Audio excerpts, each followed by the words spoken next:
Lionwu langsung memutuskan untuk masuk, dengan obor buatan sendiri yang menyala, dan memeriksa, mengapa rasa sakit itu terasa begitu berbeda. Kang Min mengikuti Lionwu ke dalam ruangan. Seorang pria tunawisma lain, terlihat tergeletak di lantai, di antara tumpukan lendir putih seperti telur katak. Tampaknya dia adalah orang yang telah menyebarkan virus itu. Kedua anak laki-laki itu tiba-tiba mendengar seseorang menangis. Mereka melihat ke arah orang itu, begitu ketakutan hingga merinding. Terlihat seorang pria tunawisma lain duduk di sudut ruangan, tubuhnya tampak menyatu dengan dinding. Hanya kepala pria itu yang tidak tertutup oleh lendir putih. Semuanya terlihat sangat menyeramkan. Pria tunawisma itu tiba-tiba meminta para remaja untuk segera membantunya. Pria itu nyaris tak bisa bicara. Setiap kata sangat sulit diucapkan. Tiba-tiba dia mengucapkan sesuatu yang kembali membuat anak-anak itu merinding. Dia meminta mereka untuk membunuhnya sekarang juga, agar dia tidak menderita, dan tidak menularkan ke orang lain di ruangan itu. Tiba-tiba, Sung Gyu berlari menghampiri mereka, sambil membawa obor, dan hendak membakar pria itu untuk memenuhi permintaan terakhirnya. Dia sudah siap mengayunkan tangan, dan melemparkan api ke makhluk menyeramkan itu. Namun, Lionwu menghentikan Sung Gyu, dan memintanya untuk tidak membakar pria tersebut. Sung Gyu terkejut dengan permintaan Lionwu, tapi dia tidak membantah dan tidak membakar pria itu. Lionwu bahkan tidak menoleh ke arahnya. Ia menyuruh semua orang menunggu. Dia mendekat sedikit, dan memperhatikan bahwa pria itu tidak memiliki sel tubuh biasa. Itu adalah bentuk virus yang menyatu. Tapi yang mengejutkan Lionwu, pria tunawisma itu masih bisa bicara. Meski tubuhnya ditutupi sel virus, dan proses transformasi telah dimulai. Sung Gyu yang berdiri di belakangnya, berteriak agar Lionwu segera membunuh monster itu. Namun, Lionwu justru terus mendekat. Pria tunawisma itu bisa berbicara, jadi mungkin Lionwu bisa mendapatkan jawaban atas pertanyaannya. Tiba-tiba pria itu meraung sangat mengerikan. Pria tunawisma itu sangat kesakitan, karena transformasi yang terjadi. Tiba-tiba Lionwu merasakan sakit di lengannya, bersamaan dengan raungan pria tersebut. Kini dia yakin, bahwa rasa sakit di lengannya sama dengan rasa sakit saat menghadapi monster waktu itu. Lionwu mulai menginterogasi. Ia bertanya pada pria itu, apakah dia mendengarnya. Jika iya, dia memintanya menjawab beberapa pertanyaan. Lionwu langsung berkata, bahwa dia membawa api, jadi pria itu harus menjawab tanpa bercanda. Itu ancaman aneh, mengingat pria itu justru memohon untuk dibakar oleh api. Tiba-tiba, pria itu menatap Lionwu dengan aneh, seolah mengenalinya. Dia bertanya, apakah Lionwu adalah orang pertama yang masuk ruangan. Pria itu tampaknya bisa merasakannya dan memanggilnya. Sementara itu, Sung Gyu berteriak, agar Lionwu tidak berbicara dengan pria itu, dan segera membakarnya, menyebut temannya itu dengan kata-kata tidak pantas. Namun, Lionwu tak mengindahkannya. Tiba-tiba pria tunawisma itu menjerit ketakutan, dan memohon agar Lionwu membakarnya saja, agar tidak merasakan sakit ini lagi. Lionwu segera mencoba menenangkannya, dan berjanji akan membantu, tapi terlebih dahulu dia harus menjawab beberapa pertanyaan. Lionwu bertanya, mengapa pria itu masih sadar, meskipun tubuhnya sudah terinfeksi. Pertanyaan ini membuat pria itu menatap Lionwu dengan tajam. Tiba-tiba dia berkata, bahwa Lionwu juga terinfeksi. Anak laki-laki itu terkejut, dan teman-temannya yang berdiri di belakangnya, tampak kebingungan dengan perkataan itu. Pria tunawisma itu berkata, bahwa dia bisa merasakan virus di dalam tubuh Lionwu, sama seperti Lionwu, bisa merasakan virus telur katak di tubuh orang lain. Pria itu berteriak, kenapa Lionwu masih memiliki tubuh normal, dan dia tak mengerti, kenapa Lionwu belum berubah menjadi monster sepertinya. Namun Lionwu membela diri, dan berkata agar pria itu tidak bercanda, karena dia tidak terinfeksi. Dia mengulangi pertanyaannya, dan meminta jawaban dari pria itu. Pria itu mulai menjelaskan bahwa ada tumor di kepalanya, dan virus tidak menyukai itu, jadi bagian kepalanya tidak terinfeksi sel telur katak. Karena itulah, dia masih sadar dan bisa berbicara. Pria tunawisma itu berkata bahwa dia sudah menjawab, lalu kembali memohon agar dibakar api. Lionwu mulai gugup. Dia berkata bahwa dia pasti akan membantu, tapi pria itu harus menjawab satu pertanyaan lagi. Dia bertanya, apakah maksudnya bagian otak tidak terinfeksi karena ada tumor penyakit? Lalu bertanya, bagaimana pria itu bisa tahu? Pertanyaan ini membuat pria itu sedikit kesal. Dia berkata bahwa virus terus berbicara padanya, itulah cara dia tahu segalanya. Tiba-tiba, dia menatap Lionwu lagi dengan tajam, dan berkata bahwa Lionwu juga telah mendengar suara itu. Itu terdengar seperti pertanyaan, tapi lebih seperti pernyataan. Saat itu, Lionwu benar-benar mulai mendengar suaranya sendiri di dalam kepala, tapi tidak ada suara lain. Mungkin pria tunawisma itu bicara tentang rasa sakit di lengannya. Lionwu tidak mengatakannya. Namun, pria itu tertawa dan berkata bahwa Lionwu telah memahami segalanya dengan jelas, seolah membaca pikirannya. Pria itu menambahkan bahwa Lionwu juga dengan jelas mendengar suara-suara itu. Lalu Lionwu melihat lengannya dan berpikir saat itu, apa mungkin rasa sakit itu disebabkan oleh interaksi antar virus? Isel berdiri di belakangnya. Dia percaya padanya, tapi setelah semua yang dikatakan oleh makhluk itu, dia mulai ragu dan merasa ditipu. Sementara itu, pria tunawisma itu berkata bahwa dia tidak tahu bagaimana Lionwu bisa menghentikan transformasi. Dia menambahkan bahwa di dalam tubuhnya, virus masih tumbuh dan menyebar. Lionwu semakin gugup karena dia tidak merasakan virus itu tumbuh dalam tubuhnya, dan pria itu berkata bahwa dia bisa merasakannya di dalam tubuh Lionwu. Tiba-tiba pria itu berkata bahwa Lionwu akan menjadi seperti dirinya. Suaranya menjadi gila. Kepalanya terjatuh ke lantai. Lalu dia berkata sesuatu yang kembali membuat Lionwu merinding, bahwa dia akan memakan semua teman-temannya sendiri.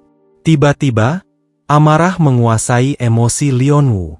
Ia berteriak pada pria itu bahwa dia bicara omong kosong, dan menyuruhnya diam.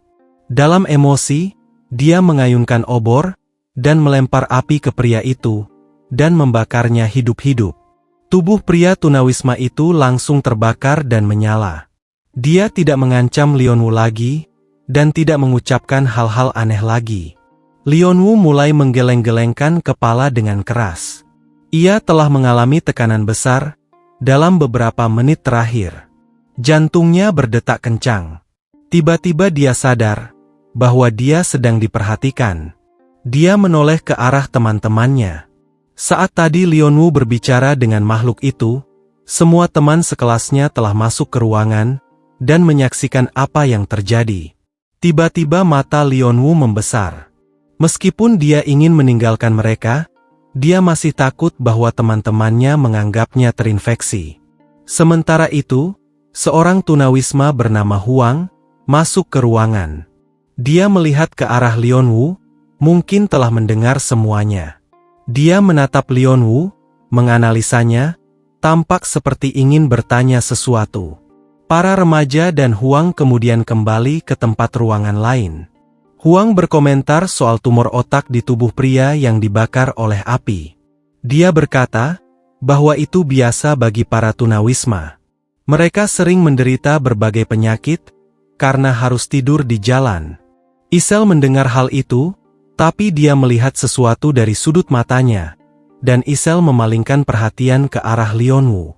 Anak itu kembali menyandang tas, dan berjalan ke arah pintu keluar dengan kepala tertunduk.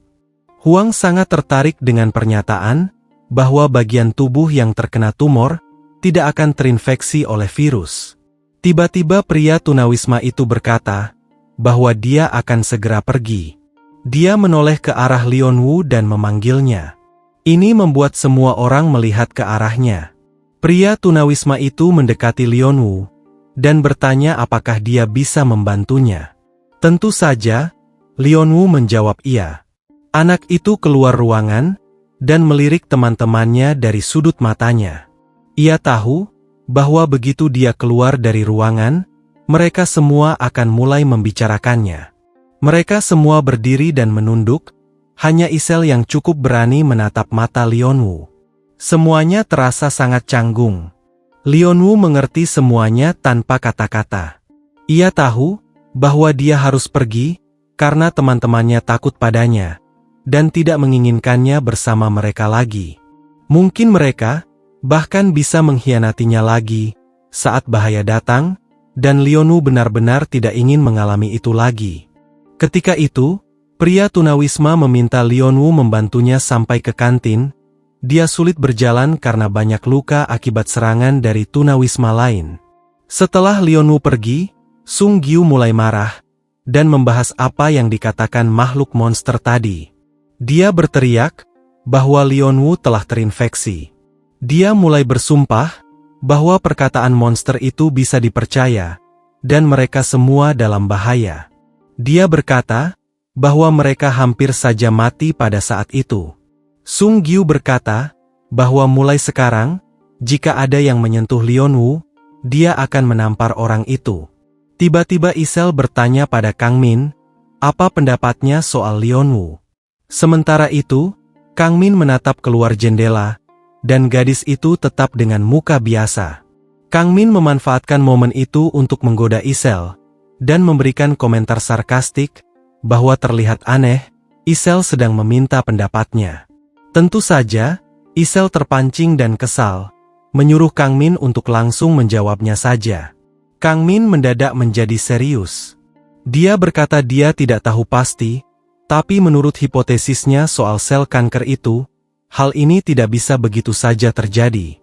Lagi pula, tidak ada kata penyembuhan total mengenai kanker tersebut. Sementara itu, di ruangan kantin, beberapa tunawisma sedang beristirahat di meja.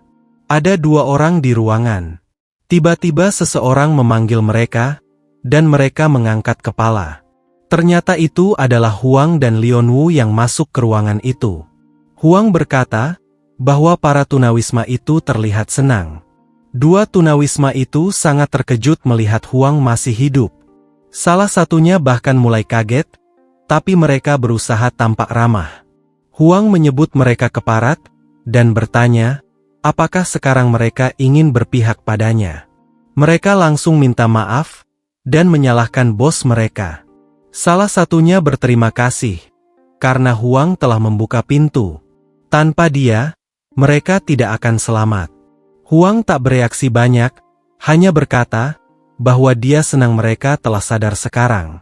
Kemudian, Huang bertanya di mana tunawisma yang lain. Satu dari mereka berkata, bahwa mereka tidak tahu, dan hanya mendengar, bahwa tempat perlindungan sedang membagikan persediaan.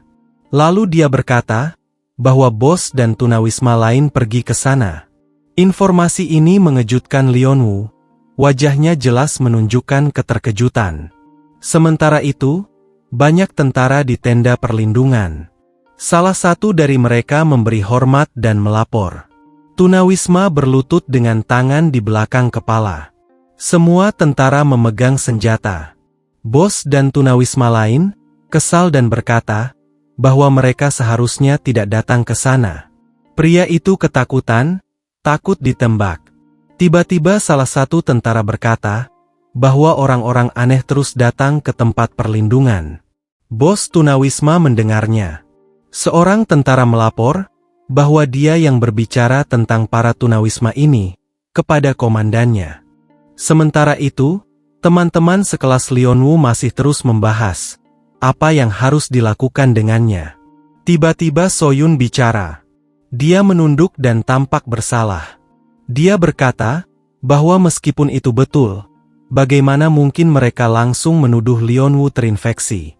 Ia menambahkan, bahwa Lionwu belum menunjukkan gejala mencurigakan, jadi mereka tidak punya hak untuk langsung menghakiminya. Tidak bijak percaya begitu saja pada perkataan monster tadi. Isel dan Kang Min tampaknya memikirkan kata-kata gadis itu. Tapi Sung Gyu punya pendapat berbeda. Dia begitu marah, berteriak, bahwa hampir semua hal tentang Lionwu mencurigakan. Dia bersumpah akan membunuh siapapun yang menyentuh Lionwu. Dia berkata bahwa dia tidak main-main. Wajah Soyun langsung berubah drastis. Dia memutuskan untuk terus terang, dan berkata bahwa dia telah bersama Lionwu cukup lama, dan tidak pernah mengalami masalah. Jika Lionwu terinfeksi, sesuatu pasti sudah terjadi. Tapi Sung Gyu hanya menertawakannya. Dia menunduk dan menyesuaikan kacamatanya, lalu berkata pada Soyun, bahwa inilah yang sedang terjadi, dan menambahkan kembali, bahwa Soyun jangan terlalu berlebihan. Tiba-tiba, para remaja itu mendengar suara aneh dari luar gedung. Mereka semua menoleh. Kang Min dan Isel melihat ke arah jendela, karena mereka yang paling dekat. Di luar gedung, mereka melihat banyak kendaraan militer mendekat. Ada 4 kendaraan. Kang Min terkejut melihatnya, dia tidak merasa bahwa itu pertanda baik bagi mereka. Semua mobil diparkir di dekat gedung, tempat para remaja itu bersembunyi. Tentara berseragam, dengan senapan mesin mulai keluar. Kang Min mengumpat. Sung Gyu dan Kang Min melihat ke arah pintu, dan bertanya, apa yang harus mereka lakukan. Tentara baru-baru ini, berusaha membakar mereka hidup-hidup, dan sekarang, mereka telah datang, tepat ke gedung ini, tempat mereka semua bersembunyi. Soyun dan Isel berada di dekat jendela. Isel saat itu menyarankan, agar para laki-laki keluar lewat jendela, untuk menyelamatkan diri. Namun, ketika para lelaki mencoba lari, mereka berkata, bahwa jendelanya terlalu sempit, dan tubuh mereka tidak muat untuk melewatinya. Sung Gyu berteriak, apakah ada yang memiliki benda keras, untuk memecahkan jendela? Saat itu Kang Min teringat, bahwa dia pernah memiliki palu darurat, dan diberikan kepada Soyun. Soyun mulai mengeluarkannya dari tas. Sung Gyu berteriak, agar mereka melakukannya lebih cepat. Kedua lelaki itu memegang 2 palu, dan mulai memecahkan jendela untuk melarikan diri. Tiba-tiba, Soyun mengingat sesuatu yang sangat penting. Matanya membelalak, dan jantungnya berdegup kencang, seolah mengalami kenangan dalam dirinya. Dia tiba-tiba mengumpulkan keberanian, dan berteriak agar semuanya berhenti. Gadis itu bertanya, apa yang mereka lupakan, bagaimana dengan Lionwu? Pertanyaan itu membuat Kang Min berhenti dan menoleh. Namun Sung Gyu masih terus berusaha memecahkan kaca. Soyun melihat ke tangga, dan mengatakan bahwa Lionwu tidak ada di sana.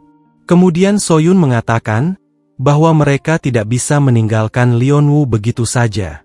Lalu gadis itu menambahkan, bahwa ia harus menemukannya. Jika tidak, bagaimana kalau para tentara itu menemukannya? Ketika Sung Gyu mendengar ini, urat di wajahnya menonjol karena marah. Lelaki itu mengayunkan palu ke kaca. Ia memutuskan untuk tidak berlama-lama, dan memecahkan semuanya. Kaca langsung pecah, dan pecahannya berhamburan ke bawah, menimbulkan suara keras. Tentara pasti mendengarnya, dan segera berlari menuju sumber suara. Sung Gyu tanpa berpikir panjang, langsung memanjat keluar jendela untuk kabur. Ia bahkan tidak menoleh ke arah Soyun, dan bertanya, apakah dia benar-benar ingin menarik perhatian, hanya untuk Lionwu yang sudah terinfeksi. Sung Gyu menambahkan, bahwa para tentara akan menangkap mereka semua, tanpa terkecuali. Akhirnya, lelaki itu menoleh ke arah gadis itu, dan bertanya, apakah dia bersedia mengambil risiko dan tanggung jawab, atas keputusan itu. Setelah itu, lelaki itu melompat keluar dari jendela. Kang Min langsung mengikutinya. Ia berkata pada Soyun agar segera pergi, karena tentara semakin dekat. Waktu mereka tinggal sedikit. Namun gadis itu bahkan tidak bergerak. Dia hanya menjerit, tak tahu harus berbuat apa. Soyun tidak ingin meninggalkan Lionwu lagi, dan mengkhianatinya, terutama karena dia sedang dicurigai. Saat Isel mendekati Soyun, dia bertanya, apakah gadis itu baik-baik saja? Ia berkata, bahwa Soyun tidak akan cukup berani untuk mengambil risiko. Isel bersikap kasar, berbicara jelas dengan nada merendahkan. Ia mengatakan pada Soyun, bahwa ia hanya beralasan untuk menolong orang, agar supaya dia tidak merasa bersalah. Setelah berkata begitu, Isel memanjat keluar jendela. Soyun hanya berdiri dan menyaksikan teman-temannya melarikan diri. Mereka berteriak padanya agar segera lari, tapi Soyun tetap diam. Dia tidak bisa memutuskan, tak tahu harus berbuat apa.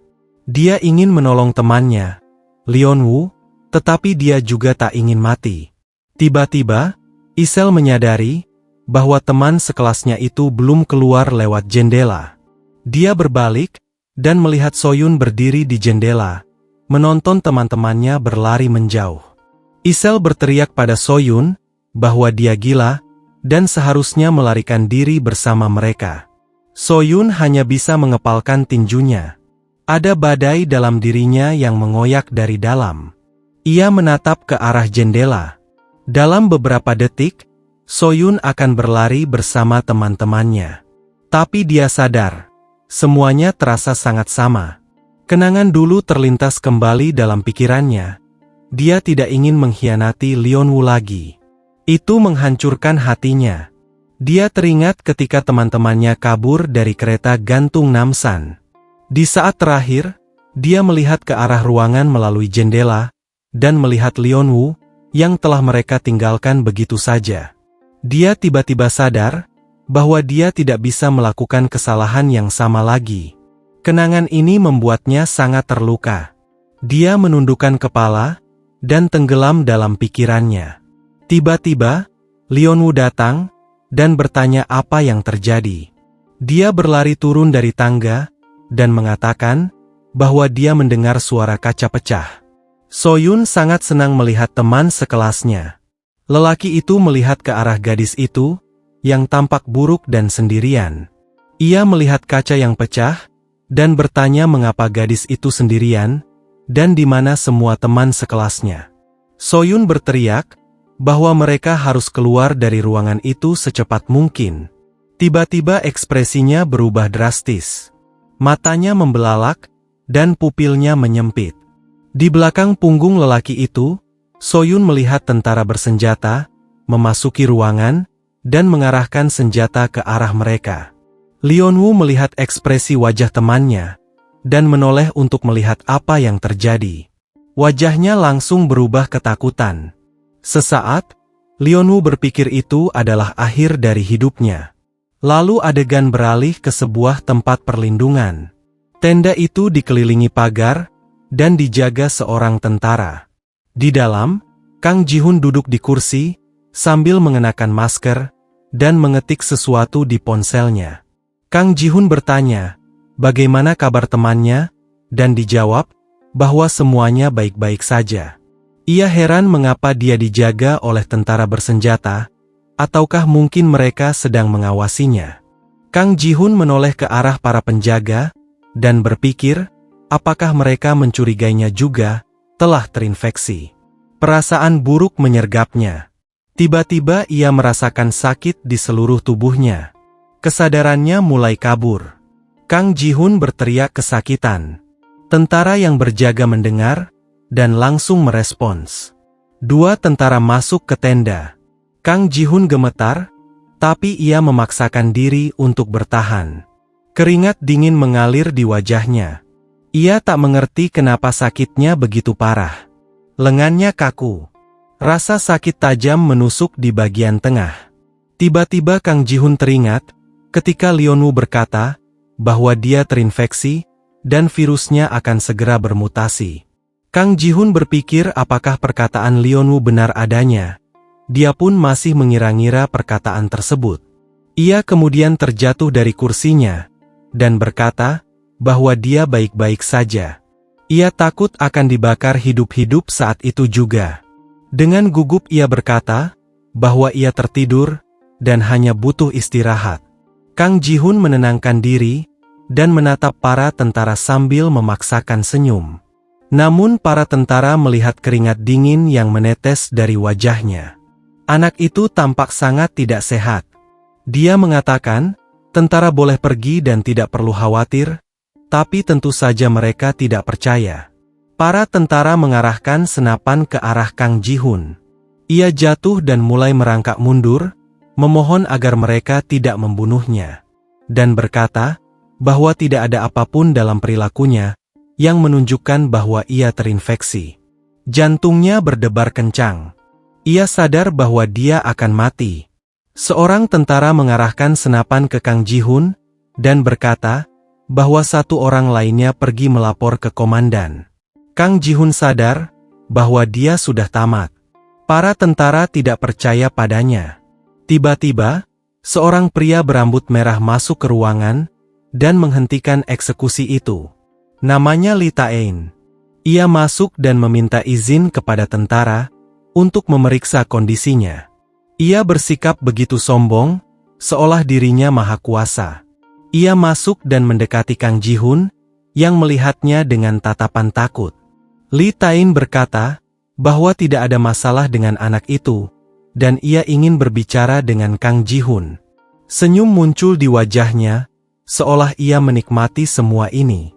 Tentara mulai marah, dan bertanya siapa dia, dan kenapa ada di situ.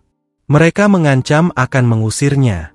Tapi sebelum sempat dilanjutkan, temannya menyela, dan memerintahkan tentara itu keluar. Li Taen hanya berdiri, dan tersenyum sepanjang waktu. Ia tertawa pada semuanya. Setelah para tentara keluar, Li Taen mendekati Kang Ji-hun. Kang Ji-hun terlihat masih dalam kondisi linglung, tak mampu berkata-kata. Li Taen memulai percakapan. Ia mengatakan bahwa mereka pernah bertemu waktu dulu. Kang Ji-hun diam saja. Lelaki itu lalu menyiapkan kursi untuk duduk. Li Taen bertanya, apa yang dirasakan pada tubuh Kang Ji-hun, dan apakah ia merasa mual. Tapi Kang Ji-hun tidak mudah percaya. Ia bertanya siapa Li Taen, dan kenapa dia tahu tentangnya. Dalam pikirannya, Kang Ji-hun mencemaskan satu hal. Li Taen bahkan tidak memakai masker. Nada takutnya membuat si rambut merah tertawa. Li Taen berkata bahwa dialah satu-satunya yang bisa membantu Kang Ji-hun. Ia duduk di kursi, menatapnya seolah menyuruh Kang Ji-hun untuk tunduk dan mendengarkannya. Sementara itu, Lionwu, Soyun, dan 3 tunawisma lainnya duduk di lantai dengan tangan di belakang kepala, seperti siap ditembak. Beberapa tentara berdiri dekat mereka. Salah satu tentara memberi perintah untuk melapor ke markas dan mencari tersangka lainnya. Temannya mengiyakan dan pergi. Lionwu dan Soyun ketakutan, keringat dingin mengucur dari wajah mereka. Lionwu bertanya pada gadis itu, apakah yang lain benar-benar kabur? Soyun menganggapnya pertanyaan retoris, dan bertanya apa lagi yang bisa mereka lakukan saat ini. Lelaki itu tidak menjawab. Ia merasa sangat buruk. Ia tahu bahwa jika militer mengetahui bagaimana dia bereaksi terhadap para monster itu, mereka akan langsung menembaknya. Lionwu berpikir dalam hati, asalkan tentara tidak tahu dia terinfeksi, mungkin masih ada harapan untuk selamat. Tiba-tiba, seorang tunawisma berbicara kasar pada tentara, menuntut penjelasan. Seorang temannya mencoba menenangkannya, tapi tunawisma itu tetap marah dan menghina tentara. Tentara mengacungkan senjata ke arah tunawisma tersebut. Meski diancam, tunawisma itu terus mengejek, menantang mereka sambil meraba-raba soal jumlah pasukan militer. Tentara itu mengingatkan tunawisma itu untuk mundur. Namun tunawisma itu masih saja tidak takut dan menantangnya. Akhirnya terdengar suara tembakan. Tentara menjelaskan kepada semuanya bahwa mereka memang punya izin untuk menembak jika menduga seseorang terinfeksi untuk alasan keamanan. Lionwu melepaskan tangan dari kepalanya. Ketakutan, tak percaya seseorang bisa ditembak seperti itu, padahal hanya manusia biasa. Lionwu merasa kaget saat melihat tunawisma itu sudah tewas. Terlihat darah dan tubuh tunawisma yang tergeletak di dekatnya. Tentara kemudian menodongkan senjata ke Lionwu, menuntut jika dia bersama teman-temannya. Lionwu sangat ketakutan dan mulai membenarkan diri bahwa dia tidak tahu apa-apa. Namun tentara itu masih memaksa Lionwu untuk berkata dengan benar. Saat nyawanya di ujung tanduk, Lionwu tiba-tiba merasa matanya melotot seperti merasakan sesuatu. Dadanya sesak, kepalanya pusing. Sambil memegang kepalanya, anak itu berusaha menahan rasa sakit yang dirasakannya. Tentara itu berkata bahwa ada apa dengan anak bertopi ini. Lalu tentara itu berkata kepada rekannya bahwa anak ini sangat mencurigakan. Temannya yang lain setuju dengan pendapatnya. Terlihat Lionwu yang merasakan sakit yang luar biasa hebatnya. Kepalanya terasa sangat sakit seperti mau meledak. Soyun, di sampingnya, menutup mulut dan ketakutan. Gadis itu menanyakan apakah Lionwu baik-baik saja. Salah satu tentara meminta pendapatnya, apa yang harus mereka lakukan terhadap anak bertopi itu. Temannya menjawab bahwa mereka harus segera mensterilisasi mereka semua, dengan kata lain harus menghabisinya. Saat para tentara akan mengeksekusi mereka semuanya, terdengar beberapa suara dan langkah di belakang mereka. Lalu tentara tersebut menoleh dan kaget saat melihatnya. Kemudian dia memerintahkan komandannya untuk melihat ke belakang, karena ada sesuatu di seberang jalan. Komandan yang berdiri di sampingnya berbalik untuk melihat apa yang terjadi. Tiba-tiba mukanya terkejut dan pucat setelah melihat apa yang ada di belakangnya. Nampak dari seberang jalan, puluhan monster bergerombol, berlari ke arah mereka. Sepertinya, suara tembakan tadi menarik perhatian mereka. Sementara itu, di dalam tenda, Kang Ji-hun dan Li Tae-in sedang berbicara. Kang Ji-hun tidak percaya bahwa pria berambut merah itu bisa membantunya. Li Tae-in tersenyum dan bertanya, kenapa dia tidak mempercayainya. Ia bisa melihat dari ekspresi Kang Ji-hun bahwa dia tidak mempercayainya. Jadi Li memutuskan untuk bertanya secara langsung. Kemudian pria itu tersenyum lebih lebar lagi dan bertanya apakah Kang Ji-hun membutuhkan bantuan sekarang.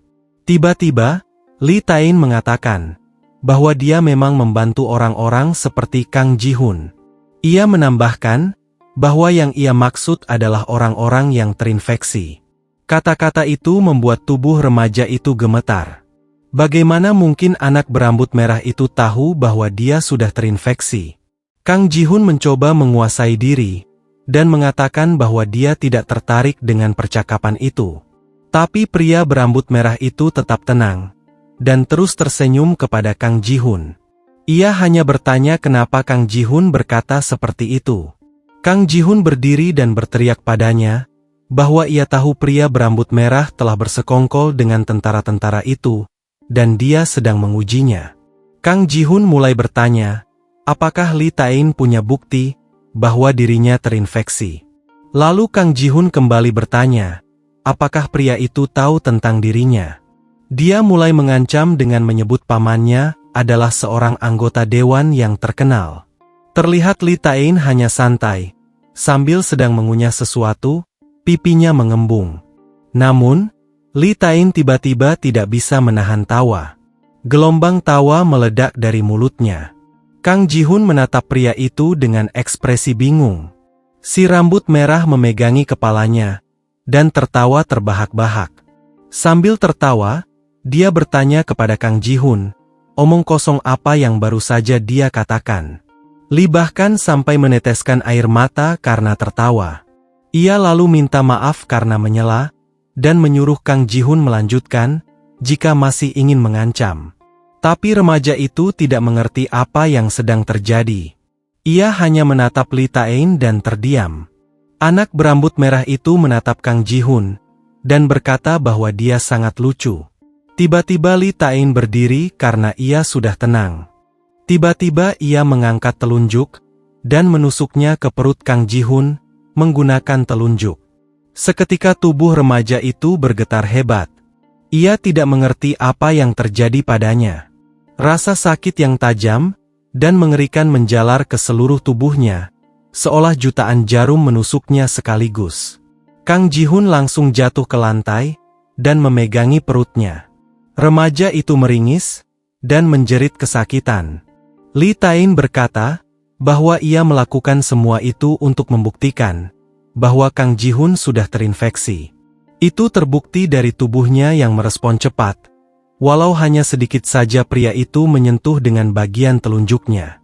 Kang Ji-hun hampir menangis, matanya mulai berair. Ia bahkan tak bisa bicara karena rasa sakit yang sangat hebat. Ia menoleh ke para tentara, heran mengapa mereka hanya berdiri dan tidak melakukan apa-apa. Tentara-tentara itu benar-benar tidak bereaksi terhadap kejadian itu.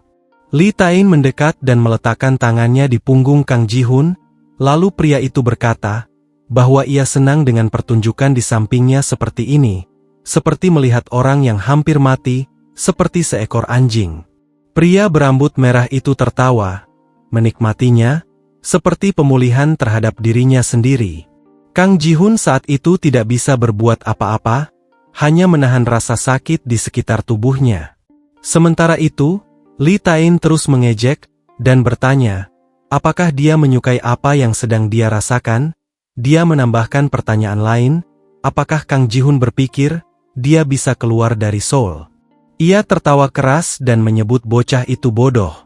Sementara itu di tempat tadi, terlihat para tentara mulai membakar pasukan monster yang menyerang. Raksasa-raksasa mengerikan itu berdatangan dari segala arah. Jumlah mereka lebih banyak daripada biasanya. Tiba-tiba seorang tentara berkata, dari mana monster-monster itu berdatangan? Padahal di area sekitar mereka sudah dibersihkan. Tentara itu menambahkan bahwa monster zombie ada di mana-mana. Monster-monster itu keluar dari berbagai arah, satu persatu, seolah-olah tidak ada habisnya. Di belakang para tentara, ada para remaja dan tunawisma yang masih duduk di bawah. Terlihat Lionwu yang masih merasa mual dan bernapas dengan berat. Huang mulai menyadari bahwa mereka mungkin semua tidak bisa selamat. Jumlah zombie terlalu banyak dan militer tidak sanggup menangani semuanya. Huang berteriak kepada Soyun dan memanggil gadis itu. Ia segera mengangkatnya dan mengatakan kepada para remaja untuk bangkit karena mereka harus menyelamatkan diri. Sementara itu, senjata salah satu tentara berhenti menyemburkan api. Bahan bakarnya sepertinya habis. Ia terdiam sejenak, tidak menyadari apa yang terjadi. Beberapa detik itu cukup bagi monster untuk tiba-tiba muncul dan menyerangnya. Tentara itu berteriak, matanya membelalak. Ia sadar bahwa tidak ada jalan keluar, dan dia akan dimakan oleh monster yang mengerikan itu. Para remaja dan tunawisma mulai bangkit dan lari. Hanya 4 orang dari mereka. Para tentara bahkan tidak memperhatikan, karena sibuk dengan urusan mereka sendiri. Lionwu belum bisa sepenuhnya pulih, matanya masih kabur. Huang menyadarinya, tapi tetap melindunginya. Ia berteriak agar dia lari lebih cepat. Namun entah kenapa, Lionwu sempat menoleh ke belakang. Ia melihat seorang tentara diserang dan dimakan oleh monster mengerikan itu. Komandan di dekatnya hanya berdiri terpaku, melihat rekannya dilahap. Monster itu hampir menutupi seluruh tubuh si tentara. Ia berusaha melarikan diri, tapi gagal. Komandan langsung mengarahkan senapannya ke arah tentara yang terinfeksi. Tentara itu menatap komandannya satu kali terakhir, sebelum tentakel zombie itu merayap ke bawah helmnya. Komandan berusaha sekuat tenaga untuk membunuh sendiri rekannya. Keringat dingin mengalir di wajahnya, hampir seluruh wajah anak buahnya tertutup lendir putih dan virus telur katak. Ia mengangkat senapan dan menembak prajurit itu. Tiba-tiba tentara di sampingnya berkata, jika keadaan seperti ini terus maka kemungkinan besar, mereka akan mati semua. Dia menyarankan untuk mundur menjauh terlebih dahulu. Ketika itu komandan melihat ke arah lain. Dia melihat bahwa para tersangka mereka sedang melarikan diri. Mereka berbelok ke tikungan, berlari sekuat tenaga, berusaha kabur dari situasi tersebut. Tapi beberapa dari mereka memperlambat pelarian. Tunawisma itu kembali melihat bahwa Lionwu terlalu lemah untuk berlari cepat. Ia bertanya ada apa dengannya. Keringat dingin membasahi wajahnya, napasnya berat. Ia seperti akan jatuh. Lionwu berhenti, menundukkan kepala. Ia tidak sanggup berlari lagi. Ia berkata kepada yang lain untuk terus lari tanpanya. Yang lain menoleh untuk melihat apa yang terjadi. Soyun adalah yang paling peduli. Ia melihat bahwa Lionwu sangat lemah dan hampir tidak bisa bernapas. Lionwu mencoba menenangkan diri, berpikir tentang banyak hal. Ia merasa sel-sel terinfeksi mulai naik ke kepalanya. Seolah-olah virus di tubuhnya sedang mengirimkan sinyal. Ia merasa tubuhnya menjadi sumber sinyal bagi para monster. Ia mulai teringat banyak hal, ketika kabur dari monster di kereta gantung Namsan, ketika monster dari lantai 3 mati dan terbakar, lalu monster lantai 2 langsung datang. Ia sadar, virus ini seperti punya insting, jika satu terbunuh, yang lain akan menyerbu. Virus ini mungkin saling berkomunikasi jika terancam bahaya. Lionwu mulai berdiri. Ia sadar, jika itu benar, mungkin ia adalah penyebab kemunculan monster-monster itu. Soyun berteriak, agar mereka pergi bersama. Ia khawatir, bertanya apakah Lionwu paham, apa yang akan terjadi jika dia tertinggal. Tapi Lionwu meminta mereka semua pergi. Ekspresi Soyun berubah drastis. Ia tidak menyangka Lionwu akan berkata begitu. Ia menunduk dan mengulang bahwa mereka harus pergi. Lalu ia menatap Soyun dan menjelaskan bahwa ia telah memaafkan Soyun. Lionwu menambahkan bahwa mereka semua harus pergi menjauh. Ia berkata, ia tak butuh bantuan mereka lagi. Huang juga terkejut dan bertanya, apakah ia serius, dan apakah dia baik-baik saja. Seorang tunawisma mendorong Soyun, dan berkata mereka tidak punya waktu untuk bicara. Mereka harus lari secepat mungkin. Soyun tidak mengerti kenapa Lionwu mendorongnya menjauh. Tapi akhirnya ia pergi. Lionwu menunggu mereka cukup jauh, lalu menemukan sebuah restoran kecil dan masuk. Ia langsung jatuh ke lantai karena lelah. Ia mengambil ponselnya dan melihat bayangannya di layar gelap. Ia memikirkan ibunya yang pasti sangat khawatir. Ia menggelengkan kepala, pikirannya kacau. Ia tak tahu harus bagaimana. Tentara mengejarnya, monster berkumpul, dan virus di tubuhnya sedang tumbuh. Ia sangat lelah dan tak mengerti apa yang sedang terjadi pada tubuhnya. Ia berpikir bahwa ia akan mati. Ia duduk di sudut restoran kecil, sambil memeluk lutut. Tiba-tiba seorang tentara, dengan senapan melewati tempat itu. Ia melihat ke dalam melalui kaca, dan melihat Lionwu di sudut ruangan. Rupanya tempat persembunyian Lionwu sangat buruk, karena langsung ketahuan. Sementara kita kembali ke tempat pengungsian lain, Kang Ji-hun dan Lee Tae-in masih dijaga militer di luar tenda. Kang Ji-hun terlihat duduk di kursi, menunduk, sangat gelisah. Ternyata, dia memegang kotak obat kosong. Lee Tae-in bertanya apakah itu berhasil. Tampaknya Kang Ji-hun sudah meminum obat itu. Tapi Lee Tae-in berkata bahwa itu bukan sekadar pil biasa. Kang Ji-hun mendongak dan menatap Lee Tae-in.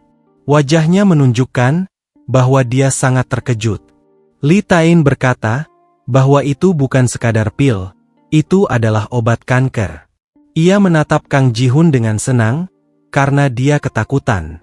Ia bertanya, apakah Kang Ji-hun ingin tahu kenapa dia membantunya? Ia kemudian menerangkan bahwa Kang Ji-hun telah melihat situasi dan kondisi yang terjadi di luar. Suasana yang begitu menakutkan dan mencekam bagi semua orang. Begitu banyak prajurit tentara yang dikerahkan untuk menjaga dan melindungi mereka. Tapi Kang Ji-hun masih diam dan tak bergerak, masih mencerna perkataan dari pria berambut merah itu. Lee Tae-in lalu berkata, sambil menatap matanya dengan serius. Dia berkata bahwa para tentara itu kini adalah musuh bagi mereka. Kang Ji-hun terdiam merenung, masih belum mengerti maksud dari perkataan Lee Tae-in. Namun tiba-tiba, ponsel Kang Ji-hun berdering. Ia bertanya dalam hati, siapa yang menelponnya di saat seperti ini? Ia melihat penelponnya dengan nomor yang tak dikenal. Ia berdiri dan menjauh untuk berbicara. Wajahnya kembali terlihat tegang. Ternyata yang menelepon adalah Ibu Leonwoo. Ia tahu nomor Kang Ji-hun karena putranya pernah meminjam ponsel itu saat pertama kali masuk tempat perlindungan.